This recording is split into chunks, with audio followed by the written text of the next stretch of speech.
কিছু তথ্য বলার সময় হয়তো উদাহরণ দিতে গিয়ে এমন এমন কিছু এসে যায় যেটা আসলে বলা ঠিক না। এই যে একজন নায়িকার নাম সেদিন মনে হয় পাবনা না কোথায় যেন,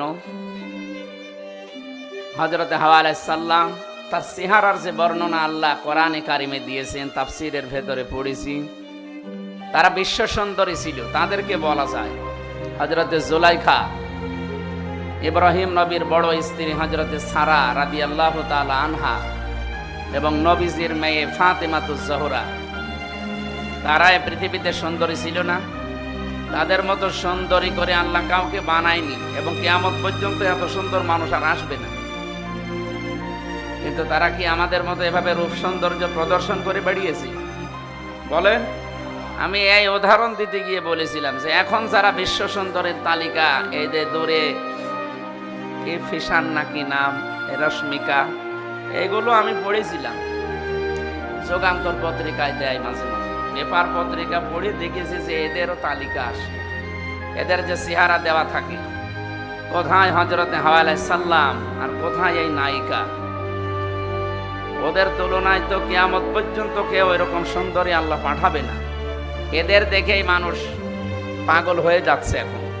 হযরত হাওয়া আলাইহিস সালামকে আদম আলাইহিস সালাম দেখেছিলেন সর্বপ্রথম, তিনি তো প্রথমে তাকিয়েছেন এবং ধরতে গেছেন। আমি এই উদাহরণটা ওই জায়গা থেকে বলেছিলাম। তারা আগে নেই পরে নেই, উল্টাপাল্টা করে মিডিয়া ট্রল করে, বিশেষ করে জনকণ্ঠ, এটা একটা জঘন্য কণ্ঠ।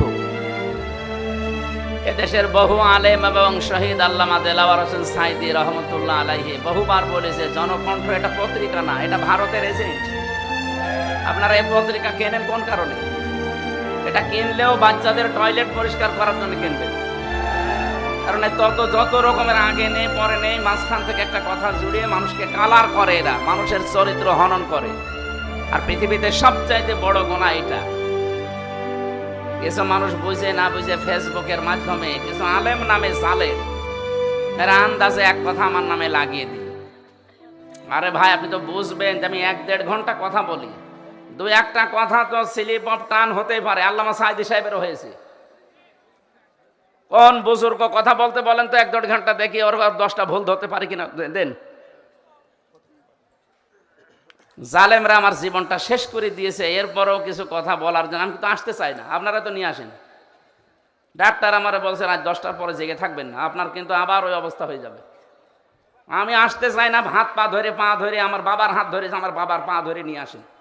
আর নিয়ে আসার পরে একটু স্লিপ অফ টান হলে সেইটা নিয়ে আপনি মিডিয়া টল